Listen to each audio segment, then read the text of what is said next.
समस्त गोस्वामीगण यही प्रार्थना भी करेंगे और यही हमारा आवेदन भी है कि हमारे से मंदिर ना छीना जाए। मंदिर की जो व्यवस्था है, मंदिर का जो मैनेजमेंट है वो गोस्वामियों के पास ही रहेगा।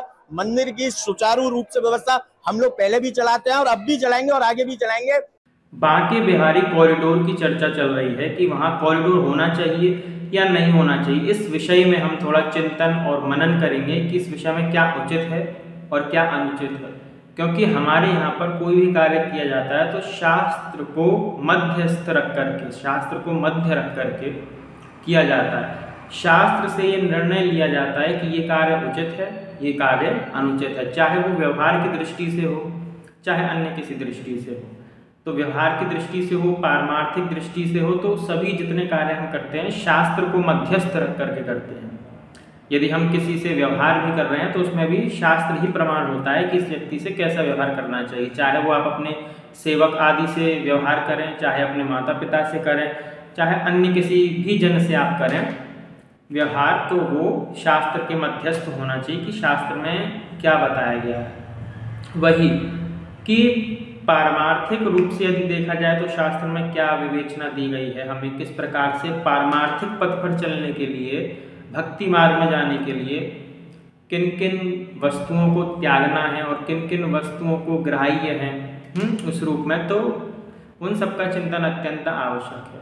अब रही बात बांके बिहारी कॉरिडोर की, क्योंकि चिंता का विषय ये है कि अत्यधिक संख्या में भक्तजन वहाँ दर्शन करने के लिए आते हैं, तो सरकार ये कह रही है कि वहाँ कॉरिडोर का निर्माण होना चाहिए।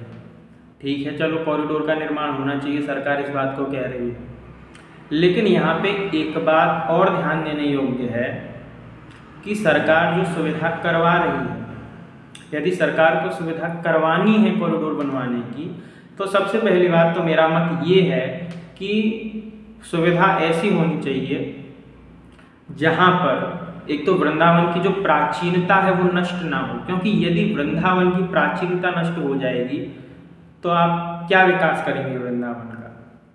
विकास का अर्थ ये नहीं होता कि किसी वस्तु की प्राचीनता को मिटा दिया जाए, उस वस्तु का जो स्वरूप है, जो दिव्यता है, उसको नष्ट कर दिया जाए। किसी भी वस्तु की दिव्यता को नष्ट करके उसका विकास नहीं किया जा सकता। यदि उसकी दिव्यता को नष्ट करके आप विकास की ओर कदम अपने बढ़ाएंगे तो वो विकास नहीं, वो विनाश होगा। उदाहरण के लिए आपका शरीर है और यदि सोचा जाए कि आपके शरीर में विकास किया जाए, 2 हाथ की जगह 4 हाथ लगा दिए जाए, 2 पैर की जगह 4 पैर दे दिए जाएं, 2 आँख आगे तो हैं पीछे और लगा दी जाए, तो ये शरीर का विकास नहीं होगा, ये शरीर का विनाश होगा। क्योंकि जो हमको प्राकृतिक रूप से भगवान के द्वारा इस शरीर जो दिया गया है वही हमारे लिए सर्वश्रेष्ठ है। तो यदि हमें बहुत अधिक वस्तुओं को भोगना है, क्योंकि आजकल लोगों की इच्छा ये भी करती है कि हम एक ही शरीर से न जाने कितना भोग को भोग लें, तो हम चाहते हैं हमारे पास 2 ही दृष्टि ना हो, हम थोड़े और दूर जा कर के अपनी इन्हीं दृष्टि के माध्यम से थोड़ी दूर तक और देख सकें। तो क्या करें, फिर उसके लिए 2 दृष्टि और लगा लें। यदि पीछे से कोई आ रहा तो हम पीछे से भी देख सकें। भाई असुविधा है, आजकल भीड़ बहुत हो रही है, तो कहीं कोई पीछे से आकर के हमको ना मार जाए, पीछे भी दृष्टि होनी चाहिए, तो क्या पीछे भी 2 आंखें लगवा लेंगे। इस शरीर का विकास नहीं होगा ना, ये विनाश होगा। ठीक इसी प्रकार से इस बात को समझने की है कि वृंदावन का यदि विकास करना है तो विकास उस रूप में हो जहाँ पर वृंदावन की जो प्राचीनता है उसका ध्यान दिया जाए कि प्राचीनता और जो कुंज गलियां हैं वृंदावन की वो नष्ट ना हो। यदि वृंदावन की प्राचीनता और दिव्यता और कुंज गलियां नष्ट होंगी तो वृंदावन का जो स्वरूप है वो आप विकृत कर रहे हैं। इस विषय में मैं एक उदाहरण देता हूँ गीता के माध्यम से, इस श्लोक के माध्यम से। गीता का ये जो श्लोक मैं बताने जा रहा हूँ 18वें अध्याय का, ये ध्यान देने योग्य है, आप सभी ध्यान से सुनिएगा, क्योंकि गीता का जो ये श्लोक है इसके माध्यम से यदि कोई व्यक्ति किसी कार्य को करने के लिए जा रहा है और इस गीता के श्लोक को ध्यान में रख करके यदि वो कोई निर्णय करे, कोई चिंतन करे, तो कभी मात नहीं खाएगा। श्लोक क्या है? श्लोक ये है गीता का 18वें अध्याय का, में क्या कहा गया है? अनुबंधम क्षयम हिंसा मन वेक्षई च पौरुषम मोहादारभ्यते कर्मा यत् तामसम उच्यते। ये श्लोक बहुत महत्वपूर्ण है। यदि कोई आप कार्य करने के लिए जा रहे हैं, कोई नया कार्य आरंभ कर रहे हैं, तो उसमें श्लोक को ध्यान रखिए। अनुबंधम, अनुबंधम का अर्थ क्या है कि यदि हम किसी कार्य को आरंभ कर रहे हैं और यदि हमने उसके परिणाम को देखे बिना ही कार्य आरंभ कर दिया तो वो मूढ़ता है। सबसे पहले ये देखा जाए कि जो कार्य हम आरंभ कर रहे हैं उसका परिणाम क्या होगा, क्या निकलेगा उसका परिणाम। अनुबंधम क्षयम, माने कि हमारे शरीर का कितना क्षय होगा, कितनी उसमें शक्ति लगेगी, कितना उसमें धन का व्यय होने वाला है, कितने जो लोग हैं वो इसमें साथ दे रहे हैं। इन सब दृष्टि पर, इन सब विषयों पर विचार करना आवश्यक है। फिर अनुबंधम क्षयम, हिंसा, हिंसा माने कि यदि हम ये कार्य आरंभ कर रहे हैं तो इस कार्य को आरंभ करने से कितने लोगों की हिंसा हो रही है। हिंसा का अर्थ ये नहीं है कि केवल शरीर से ही, हाथ पैरों से ही मारना या चाकू से मारना या फिर जो भी शारीरिक रूप से युद्ध होता है वो युद्ध। यहाँ पे हिंसा का अर्थ ये तो है ही हिंसा का अर्थ, लेकिन हिंसा का अर्थ किस प्रकार से है कि किसी को हृदय से भी ठेस पहुंचाना। जैसे कि गोपी गीत में आता है, गोपियाँ ठाकुर जी से क्या कहती हैं कि आपने तो हमारा वध कर दिया, ये तो हमारा वध करके अंतर्धान हो गए। तो ठाकुर जी क्या कहते हैं, अरे हमने वध कैसे कर दिया, हमने कोई चाकू चलाया, कोई तलवार चलाई, कोई बंदूक की गोलियां तान दी, नहीं। गोपियाँ कहती हैं कि ना, अरे ये तलवार से मारना, चाकू से मारना और बंदूक से मारना थोड़ी मारना होता है। तो बोले नेह किम वधा, माने आँखों से भी, आँखों से हमारे हृदय को चुरा लिया, ये भी वध ही होता है। तो दृष्टि से हमारा वध कर दिया। तो ठीक इसी प्रकार से यहाँ पे हिंसा का अर्थ ये है कि जितने लोग हैं उसमें यदि हम कोई कार्य आरंभ करें तो इस कार्य को आरंभ करने में कितने लोग सहयोग कर रहे हैं और कितने लोग हमारी निंदा कर रहे हैं, और कहीं इस कार्य को जो हम आरंभ कर रहे हैं सिद्धांत का, किसी के सिद्धांत का इसमें कोई हानि तो नहीं हो रही, कहीं इसमें सिद्धांत तो पीछे नहीं जा रहा, कहीं इसमें परंपरा का नुकसान तो नहीं हो रहा है, कहीं इसमें परंपरा की हानि तो नहीं हो रही है। तो कितना पौरुष लग रहा है। और यदि देखा जाए इस श्लोक के आधार पर तो यहाँ पर ब्रजवासियों की तरफ से निंदा तो है ही और सिद्धांत का भी बलात्कार है इसमें और परंपराओं का भी उच्छेद है इसमें।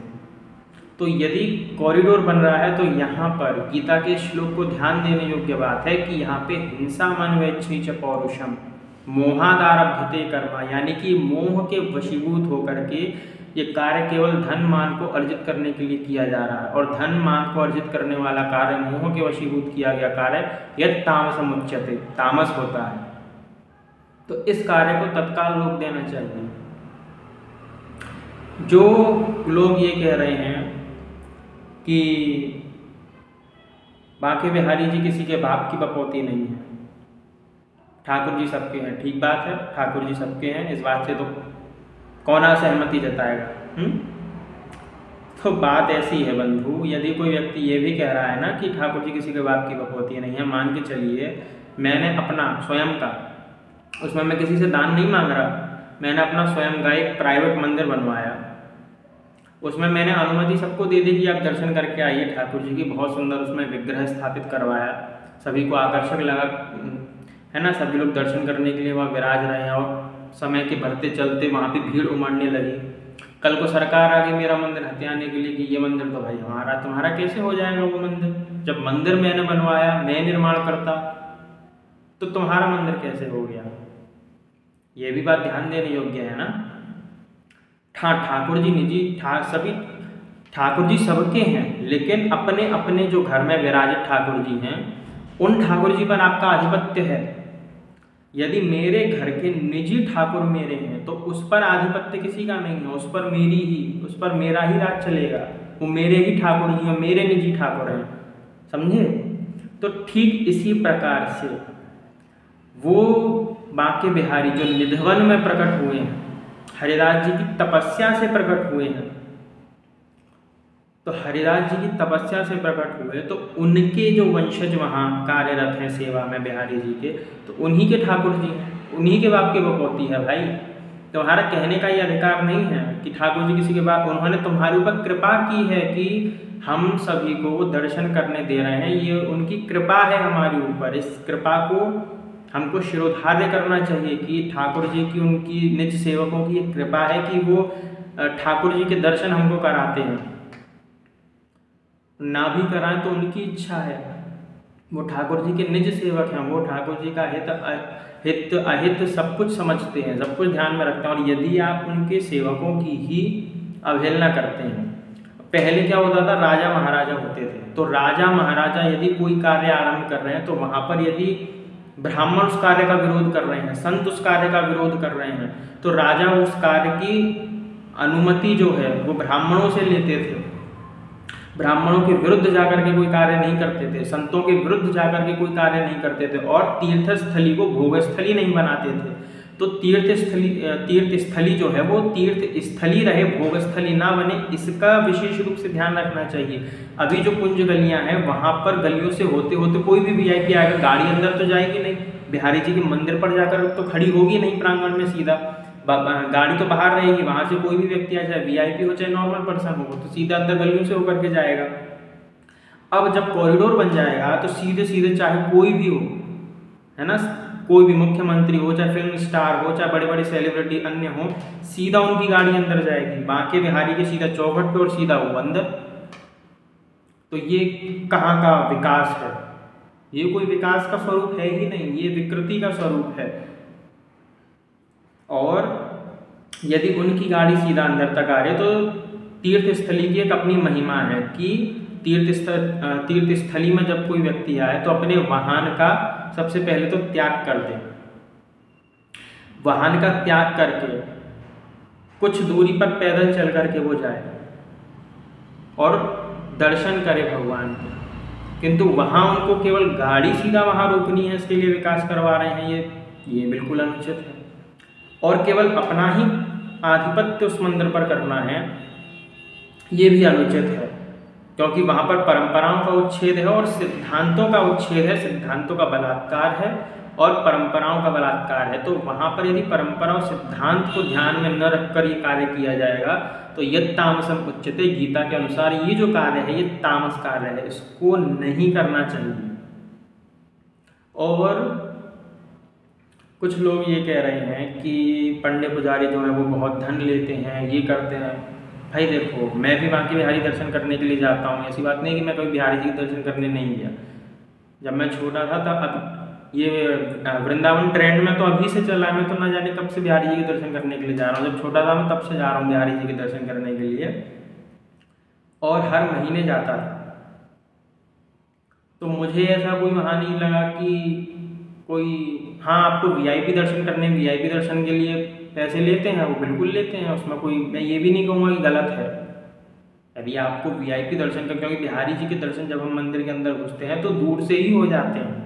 अब आपको भीड़ से निकाल कर एकदम पास ले जाके दर्शन करवाने हैं तो पैसे दीजिए आप, उसमें क्या आपत्ति है। यदि ब्राह्मण के पास धन चले जाएगा तो आप तो वैसे भी दानी जो लोग होते हैं वो तो चाहते हैं ना हमारा धन सदुपयोग में आए। गीता में भी कहा गया है ना कि धन उसको दीजिए जो पात्र हो।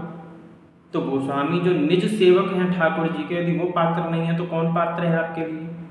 वो भी तो अपना परिवार चला रहे हैं, और ठाकुर जी की सेवा करके यदि उनका परिवार चल रहा है, आपका धन उनके परिवार की सेवा में या फिर अन्य सेवा में व्यय हो रहा है, आप दे रहे हैं, चाहे किसी भी नाम पे दें, चाहे आप वीआईपी दर्शन के नाम पे दें, चाहे आप बिहारी जी की किसी सेवा आदि में अर्पित कर दें, तो इससे आपकी हानि तो होगी नहीं, इससे तो आपका लाभ ही होगा।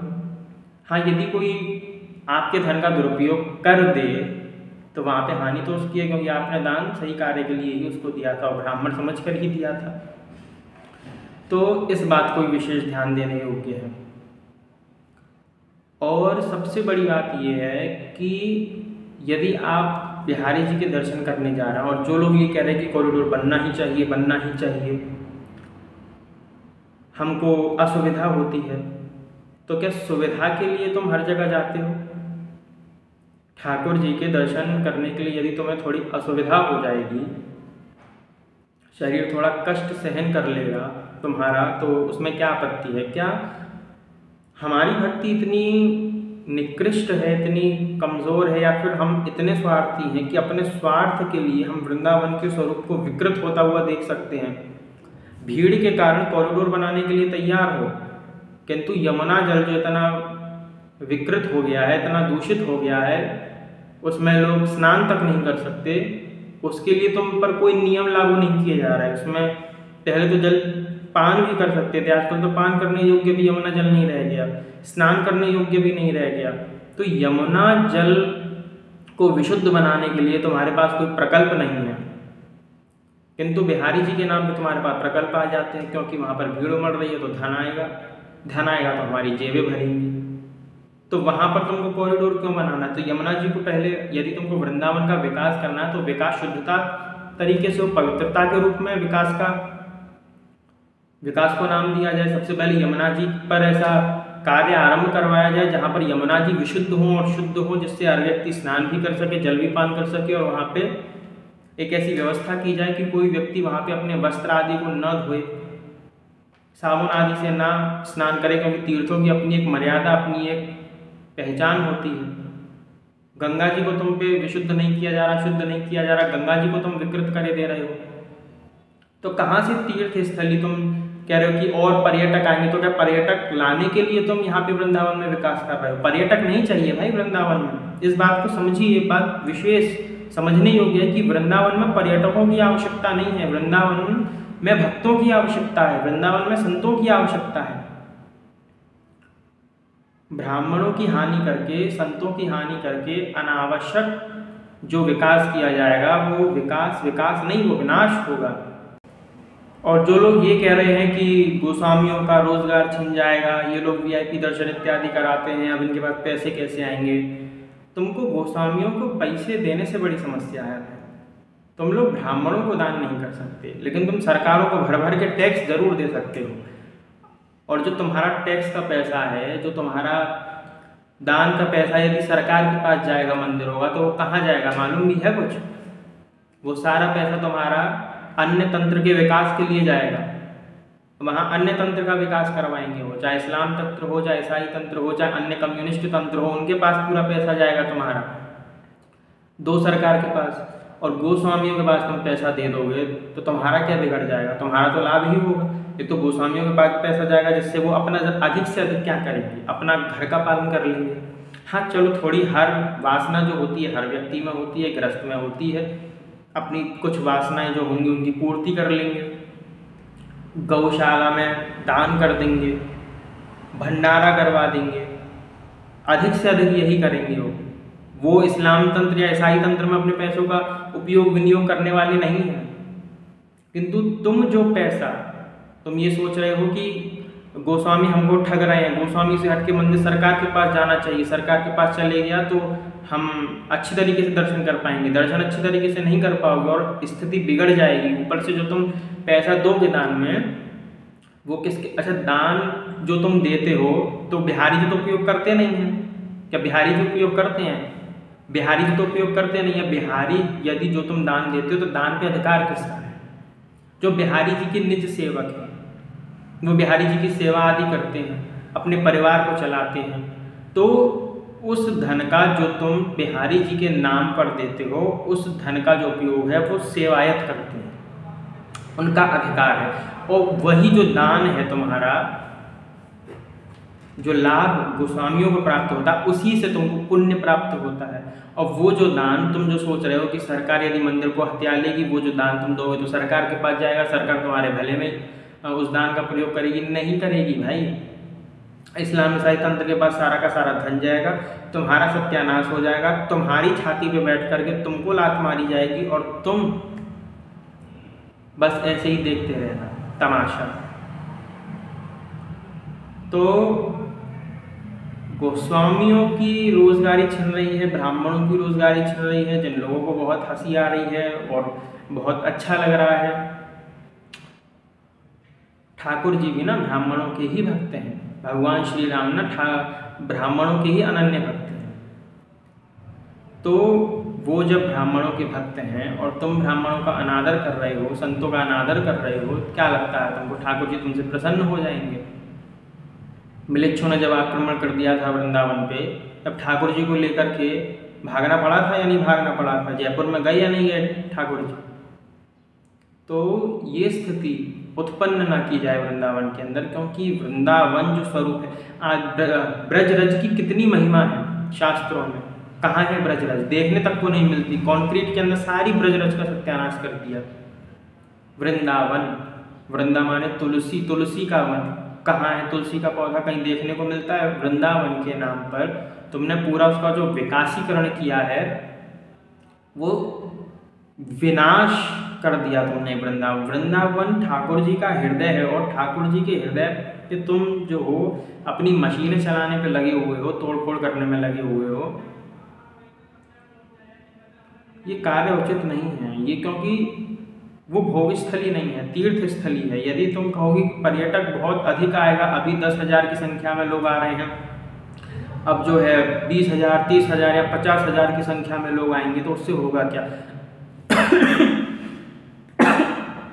असुविधा तब भी रहेगी, क्योंकि जैसा कि अभी कॉरिडोर के विषय में चल रहा है, तुम ये सोच रहे हो कि अभी मान के चलो कि 10,000 लोग आ रहे हैं, या फिर 20 या 30,000 लोग आ रहे हैं। अब कॉरिडोर बना, अब तो लोग सोचेंगे कि अब तो कॉरिडोर बन गया है, अब तो हमारे लिए सुविधा हो गई है।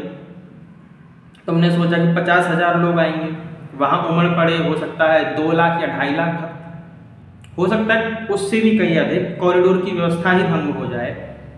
क्योंकि सभी लोग ये सोच कर आएंगे ना फिर तो कि अब तो कॉरिडोर बन चुका है, अब तो पूर्ण रूप से सब कुछ व्यवस्थित है, व्यवस्था है, तो क्या पता उसमें भी व्यवस्था गड़बड़ आ जाए।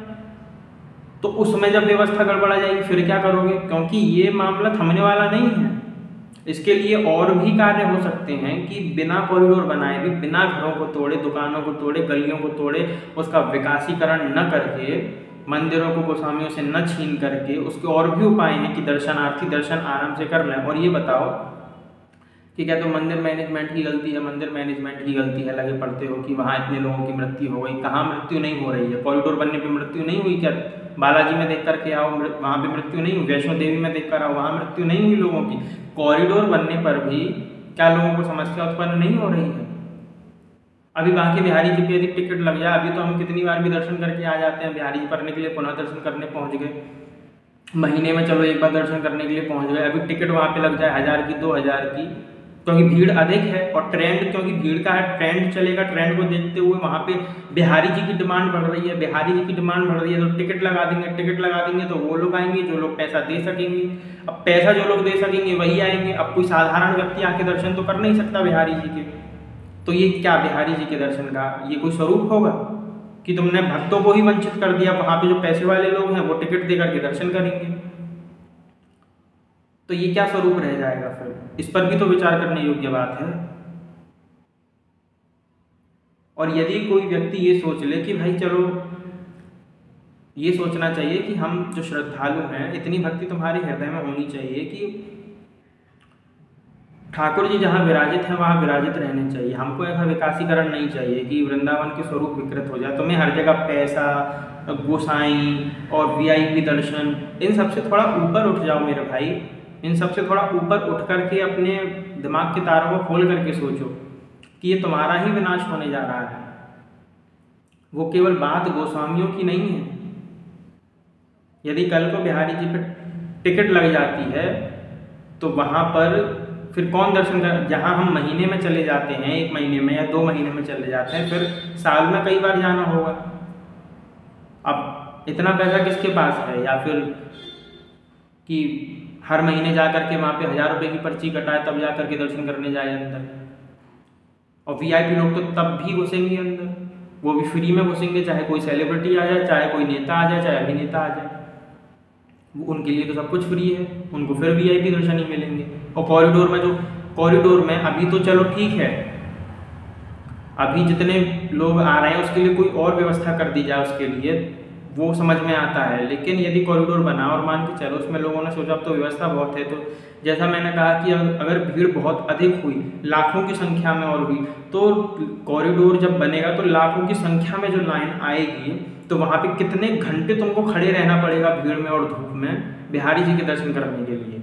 उस पर विचार नहीं जाएगा तुम्हारा, वहाँ तक नहीं तो सोच पाओगे तुम कि इतनी जो लंबी लाइन लगेगी जब, क्योंकि हर व्यक्ति यही सोच के आएगा ना कि अब तो सुविधा हो गई है, अब तो सभी लोग जा सकते हैं, तो बहुत सारी भीड़ उमड़ेगी बिहारी जी के दर्शन करने के लिए। और जब उमड़ेगी तो हो सकता है व्यवस्था वहाँ पे भी गड़बड़ा जाए, और इतनी लाखों की लंबी लाइन होगी तो कौन जाएगा दर्शन करने के लिए। हाँ, तुम्हारे अंदर बहुत अधिक श्रद्धा होगी, है ना, तुम कहोगे कि हम तो जाएंगे, हमारे अंदर तो बहुत श्रद्धा, हम तो 1.5 घंटा 2 घंटा 4 घंटा 10 घंटा लाइन में खड़े रहेंगे। तो भाई हमारे पास इतना समय भी नहीं है, तुम्हारे पास फालतू समय है तो तुम कर सकते हो, हमारे पास इतना समय नहीं है कि हम 10 घंटे लाइन में ही खड़े रहेंगे और वीआईपीओ के लिए दर्शन हो रहे हैं। ये पूरी जो रणनीति तैयार की जा रही है बिहारी जी के मंदिर को हथियाने की, इसको समझो। यदि बिहारी जी के मंदिर को हथिया लिया गया सरकार के द्वारा तो हिंदुओं की छाती पर बैठ करके उन्हीं को रुलाया जाएगा, उन्हीं के इष्ट के दर्शन करने के लिए उन्हीं से पैसा लिया जाएगा और उन्हीं को लात मार दिया जाएगा। मतलब तपस्या जिसकी उसी को लात मारा जा रहा है, और हिंदुओं का मंदिर, हिंदुओं से टिकट ली जाएगी, हिंदुओं का मंदिर और उन्हीं को लात मारा जाएगा। वीआईपी आकर के गाड़ी खड़ी करेंगे वहाँ। अभी ये हाल है कि प्रेम मंदिर से जाओ, छठीगढ़ा से आओ तो प्रेम मंदिर पे वो गाड़ी को रोक देते हैं, फिर वहाँ से पैदल जाओ, फिर उधर से ऑटो पकड़ो वहाँ। मतलब कितना कठिन कर दिया है बिहारी जी के दर्शन करना। वृंदावन में भी अभी जाओ तो हालत कितनी खराब है, कितने तो ऑटो बदलने पड़ते हैं। तो ये क्या व्यवस्था है, और तुम खुद जाम लगा रहे हो वहाँ पे, और जो ई रिक्शा चल रहे हैं उनको तुम सीधा एंट्री दे रहे हो, अंदर तक वो जा रहे हैं। तो ये क्या है फिर? मतलब एक सामान्य जनता तो परेशान ही है एक तरीके से। वो बेचारी वहाँ से छठीगढ़ा से आएगी, फिर पैदल इतनी दूर तक चलते जाएगी, पागल हो जाती है इतनी गर्मी में। और तुमको चाहिए वृंदावन का विकास, करो ना विकास। हम कहाँ उसके पक्षधर नहीं है क्या? हम तो कह रहे हैं करो विकास, यमुना जी को शुद्ध करो, प्रकल्प चलाओ, गंगा जी भी शुद्ध हो, हर तीर्थ की मर्यादा स्थापित करना आरंभ कर दो। जब भीड़ स्टार्ट होगी तभी मर्यादा स्थापित करना आरंभ करोगे हर तीर्थ की, चाहे वो हरिद्वार हो, चाहे वो काशी हो, चाहे वो वृंदावन हो, चाहे वो तिरुपति बालाजी हो। वहाँ पे तभी मर्यादा स्थापित करोगे, तभी तुम्हारी दृष्टि पड़ेगी जब भीड़ अधिक होगी या फिर जब लोग मरेंगे। क्योंकि अब अच्छा है, लोग मर रहे हैं, अब इस पर दृष्टि डालो, कुछ कार्य आरंभ करो जिससे सरकार नज़र में आएगी, और सरकार नज़र में आएगी तो लगेगा कि हाँ कुछ कार्य चल रहा है। मतलब कुछ ना कुछ इस प्रकार की एक रणनीति अपनानी है ना। विकास करना ही है तो सभी मंदिरों का करो विकास। तीर्थ स्थली को भोग स्थली न बनाओ, भोग स्थली न बनाकर के उसका विकास करो, तब बात समझ में आती है। भोग स्थली न बनाई जाए, चाहे वो वृंदावन हो, चाहे काशी हो, चाहे अन्य कोई तीर्थ स्थली हो। यदि वहाँ पर भोग स्थली बनाई जाएगी तो बहुत अनर्थ हो जाएगा। सुरा सुंदरी का केंद्र बन जाएगा वहाँ पे वृंदावन में, और सुरा सुंदरी का केंद्र जब बन जाएगा, अब वृंदावन में बहुत पीड़ा होती है जब वृंदावन में इस प्रकार के लोग आते हैं कि वृंदावन में जो है वो सिगरेट पी रहे हैं, शराब पी रहे हैं। तो तीर्थ स्थली को भोग स्थली मत बनाओ। पहली बात, विकास करना है ना तो शास्त्र की मर्यादा में विकास करो। सबसे पहले तो जो अनाचार, जो व्यभिचार, जो अत्याचार, ये सब जो बाहर हो रहा है वो तो हो ही रहा है। भोजन इत्यादि में इतनी विकृति जो हो रही है वो तो हो ही रही है। कम से कम तीर्थ स्थली की मर्यादा रख लो। वृंदावन की सीमा हो, चाहे काशी की सीमा हो, चाहे तिरुपति बालाजी हो, चाहे अन्य कोई मंदिर हो, वहाँ पे इतना 4 धाम हो हमारे, तो वहाँ पे इतनी मर्यादा रख लो कि वहाँ पर एक भी दुकान अल्कोहल की नहीं होनी चाहिए, वहाँ पे एक भी दुकान मांस मदिरा की नहीं होनी चाहिए, वहाँ पे एक भी ठेला प्याज लहसुन का नहीं होना चाहिए। तो इतनी मर्यादा बना करके रखो कम से कम, वो भी तुमसे नहीं हो पा रहा है। तुम केवल अशुद्धि को प्रवेश करवा रहे हो तीर्थ स्थली में विकास के नाम पर, और शुद्धि को दूर भगा रहे हो। और जो कह रहे हैं ना कि पर्यटन स्थल हो जाएगा, बहुत अधिक लोग आएंगे, बिहारी जी वहां रुकेंगे नहीं। तुम पर्यटन स्थल बना दोगे, बिहारी जी का तेज वहां रहेगा? जहां भक्ति नहीं है वहां बिहारी जी कैसे रहेंगे? क्योंकि भक्तों को तो दर्शन मिलेंगे नहीं, क्योंकि भक्त तो एकाकी होते हैं। उनको तो एकांत स्थान प्रिय होता है भक्तों को। कम से कम उनको एकांत बिहारी जी के तक थोड़े अच्छे तरीके से दर्शन तो प्राप्त हो जाए। लेकिन भक्तों को वहाँ जो वास्तविकता में भक्त होंगे, प्रेमी जन होंगे, उनको ऐसा दर्शन प्राप्त होगा नहीं। अब वहाँ पर आएंगे सुरा सुंदरी, वहाँ पर आएंगे VIP लोग, तो भक्तों का तो उच्छेद हो जाएगा, भक्त विलुप्त हो जाएंगे, संत विलुप्त हो जाएंगे, क्योंकि वो तो फिर इतनी भीड़ में आएंगे नहीं। कॉरिडोर बनने से और लंबी लाइन लगाओ, फिर तो और व्यवस्था बिगड़ेगी। तो इन सब पर विचार करना अत्यंत आवश्यक है।